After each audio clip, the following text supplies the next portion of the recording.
Well, Jim, you touch on a lot of bases there, so let's start with the first obvious question. What has been the reaction from and or his campaign? The campaign has pushed back. They feel that I wasn't necessarily treating them fair. They want to quibble over some things. We've yet to see anything, though, from the campaign in which they said that we made any specific factual errors. They're not happy with the tone of the story. They dispute some of the findings, but at the end of the day, there's nothing for us to correct, and we haven't issued any corrections to date. Why would he want to portray himself as a small business owner when in fact he wasn't? Look, let's go back. So you have to sort of go back in time a little bit to understand this. You know, Patrick Murphy would have been about 29 years old in 2011, or 28, 29 years old, and he was running for Congress. He wanted to run for the seat being currently held by Allen West. If you remember Allen West, he was the Tea Party darling who was, you know, Republican firebrand. Murphy didn't like the fact that he was in Congress. He was upset with the Gulf War. He was upset with a number of things. So he said he decided to run. Now, he was only a CPA for 8 months and had only worked at Deloitte & Touche as an audit assistant for 2 years, and he had only spent a few months in the Gulf. So you sort of, the impression becomes that you needed to sort of create a bigger persona for yourself to say, I can connect to you with the viewers, with the owners, or with the voters, sorry, that the voters can trust me because I have been a small business owner, and I have been a CPA, and I can bring that knowledge to Washington.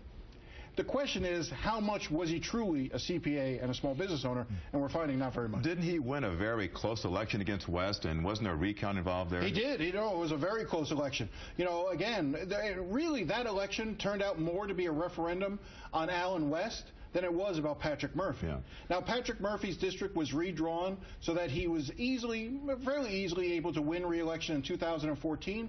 But as soon as he won re-election, you could see the heading towards the Senate race, and he jumped into the Senate race full-throated by 2015 and has been running ever since for the seat that he thought Marco Rubio was vacating. But as we found out this week, Marco Rubio's back in the race. So I wonder how these revelations might change the whole dynamic of that race. Well, look, Patrick Murphy is always going to have to address the question of whether or not he has the experience to be a United States Senator. You know, there are being a member of the United States Senate, they call it the most exclusive club in the world. 100 members to it. They have so much power in terms of Supreme Court decisions and passing laws and being really the adult body of the two chambers of Congress. So you have to portray yourself as being someone worthy of that position. The questions are going to come up now. Does Patrick Murphy have the gravitas, the experience, to really join that club? We've been trying to go back to sort of see when was the last time somebody who had as little on their resume as Patrick Murphy did made it to the Senate. Made it to the Senate. And we're still looking at that, but you know, most senators end up being longtime members of Congress, or like in Marco Rubio's case, he was the Speaker of the Florida House.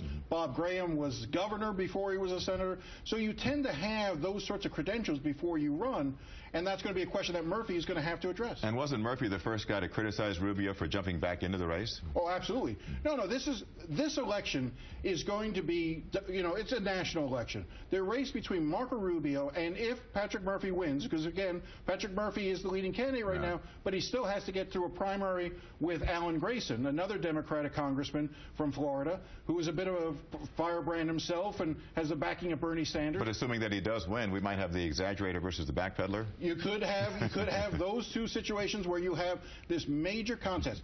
All eyes are going to be on Florida. Whoever wins that Senate race in Florida could very well determine who controls the Senate, the Republicans or the Democrats. It's going to be that close that race could well decided in Florida. Marco Rubio versus possibly Patrick Murphy. And if that's the case, you're going to see tens of millions of dollars in this election. I know this was just part one. Is there more? And can you give us a sense of what else you might have discovered? Sure. Well, the second part that we have deals with some claims that he made on promotional brochures for the boats that he was operating in the Gulf of Mexico, and whether or not the claims that were in the brochures are accurate. He claimed that the boats had been tested at a research facility in New Jersey.